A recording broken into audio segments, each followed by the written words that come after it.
Flexural psoriasis, it refers to the psoriasis of the intertriginous areas, especially the skin folds. Okay, in the skin folds there will be psoriatic lesions. Most of the time there will be fissures and it is very painful to the patient. So that is the flexural psoriasis. The most common site are axillae, groin, submammary area, etc. One of the feature of psoriasis is Auspitz sign. Auspitz sign is the appearance of bleeding points on forcible removal of the scales done by glass slide. Okay, when I already explained, there will be a scale formation in the skin of the psoriasis patient. So when we are removing the these scales with a glass slide, after the removal we can see a bleeding points. Okay, in this picture you can see the bleeding points. That is known as the Auspitz sign. Another feature of psoriasis is the Koebner phenomenon. Koebner phenomenon means the psoriatic lesions will be occur in the skin injury site. If you have skin scratches or skin wound in the psoriatic patient, in this wound there will be psoriatic lesions appearance. That is known as the Koebner's phenomenon. Okay, in this picture you can see a linear wound is there, right? So in this linear wound there will be psoriatic lesions. That is known as the Koebner's phenomenon. The development of psoriasis patches near a skin injury is known as the Koebner phenomenon. Okay. Move on to the management of psoriasis. In general measures, we can give oatmeal bath, tar shampoos, application of emollients that will help the patient. Then regarding the patient education, reassurance should be given to the patient and all explanation regarding the disease, the active phase and the remission phase. Okay, the use of corticosteroids, side effects, everything you have to educate. And psoriasis definitely cause a psychological impact in the patient. Okay, so we have to reassure the patient. Very important thing. Next one, regarding the management, drug treatment. In mild case of psoriasis, the better choice is emollient and topical steroid creams. Then keratolytic agents, that is 3 to 6% of salicylic acid may be used alone or in combination with the topical steroids. Okay, then coal tar preparations, that is the another method of treatment choice. Okay, coal tar preparation is best for psoriasis. For example, topical application of crude coal tar in petrolatum at night, then oil bath in the morning to wash off the scales and residual topical medication.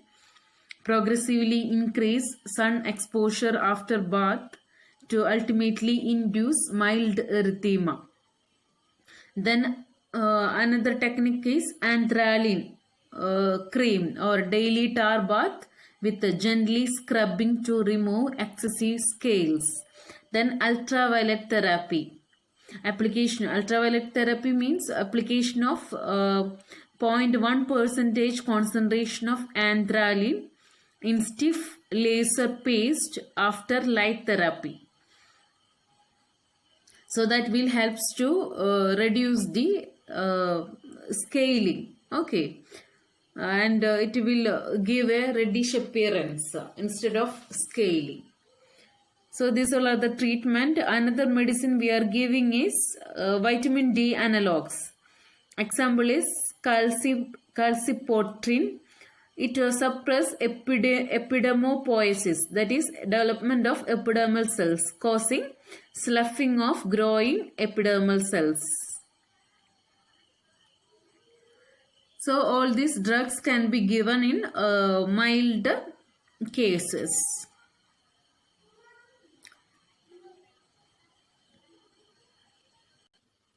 In severe cases, the first treatment of choice is PUA therapy. PUA means psoralen and ultraviolet A therapy. Okay, here what we are doing is we are giving a photochemotherapy with psoralens combines with the ultraviolet radiations. Okay, this treatment consists of oral intake of 8-methoxypsoralen at 9 a.m. followed in 2 to 2.5 hours by exposure to either high intensity artificial ultraviolet A or solar light. The duration of exposure is gradually increased. This therapy inhibits DNA proliferation, thus decreases keratinocyte proliferation. So it is very effective in order to relieve the hyperkeratosis. So excessive scaling will be reduced. Okay, and this is the effective treatment for psoriasis. What we are doing here is we are giving a drug, that is psoralen, 8-methoxypsoralen at 9 a.m. and after 2.5 hours we are expose the client to a high intensity artificial ultraviolet light or the solar light. Okay, and this treatment that will helps to the DNA, inhibit the DNA proliferation. That's why it will suppress the keratinocyte proliferation. So the excessive scaling will be reduced or it will be relieved. The another drugs is the methotrexate. Next treatment modality is methotrexate. Methotrexate is an immunosuppressive drug, folic and antagonist. Competitively binds with the catalytic site of dihydrofolate reductase and interfere with the production of methyl donors that are essential for nucleotide and amino acid synthesis. It affects rapidly dividing cells, decreasing DNA synthesis and inhibiting mitosis. Methotrexate actually it's a chemo drugs. Okay, it's used for cancer, and here what we are why we are using is because it inhibits the nucleotide and amino acid synthesis. That's why it decreases the DNA synthesis and inhibit the mitosis. So that's why there will be the epidermal cells or keratinocyte proliferation will be inhibited by the methotrexate. But lot of side effects are there while using methotrexate. We have to be cautious. We have to maintain the caution while using this drug. The main side effect is liver disease. Then hepatic problems. Next drug is cyclosporin. Again, it's a chemo drug.